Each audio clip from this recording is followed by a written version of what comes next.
Kigomano-ini kiria kirehete hamwe atongoria Mung'ethaniro ndeto ciĩgiĩ MINISTA wa KIGINA kwĩrĩgĩca na ciugo macokia-inĩ make mbere ya igoti harĩ ũrũngĩrĩru wa watho wa kũramata kĩgĩna kĩa gũtwarithia na mbere tabarĩra cia ũkũria nĩ ihingũrĩte fairo ingĩ ya wĩyathi wa mbunge na kadi cia thirikari ũramati-inĩ wa igĩna cia mũingĩ. As of 2024, Kenya already had over 60 public funds operating outside the consolidated fund, many with overlapping mandates, weak oversight, and poor reporting.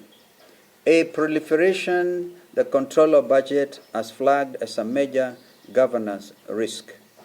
Article 206 of the Constitution is unambiguous. All public revenue must flow through the consolidated fund and be subject to parliamentary appropriation. Kuringana na Mung'ethaniro, MBADI ataambũrũkirie kĩgĩna gĩkĩ ta kĩgĩna kĩa mũingĩ mbere ya mbunge thengia gũkorwo tikĩgereria mĩtaratara-inĩ ya ũramati wa kĩgĩna kĩa mũingĩ kĩwatho. Mung'ethaniro rĩu ũrenda gũtaũkwo gĩtũmi gĩa kamĩtĩ ya ũigithia ona mbunge ũtemanĩrio watho ũrĩ na ũtingiaru. A cabinet secretary who assures parliament of a 5 trillion shilling vehicle constitutional status then swears under oath to his private and incorporated nature has not made a technical error. He has misled the legislature on a matter of the highest fiscal and constitutional consequence.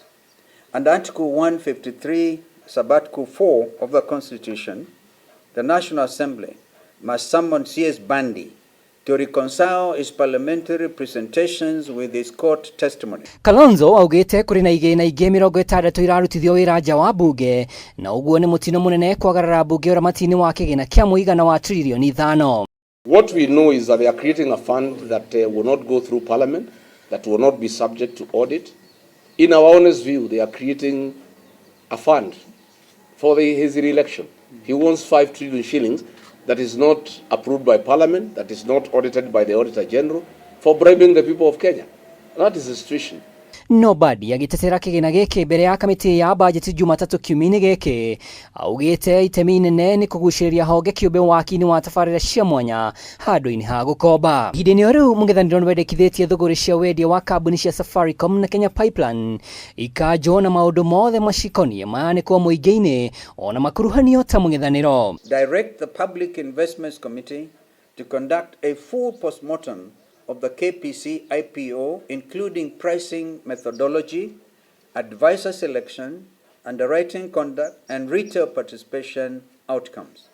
Suspend all further government asset divestiture or monetization exercises pending a parliamentary approved national asset management policy, and require the Privatization Commission to rebuild its institutional framework before being entrusted with further transactions of national significance. If we put in politics into the valuation of companies, into investments, especially of workers' resources, it will be wrong.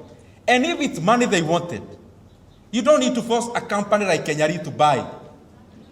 KENYARI has already 41 billion Kenya shillings in cash and cash equivalent, and the government holds 60% of the company.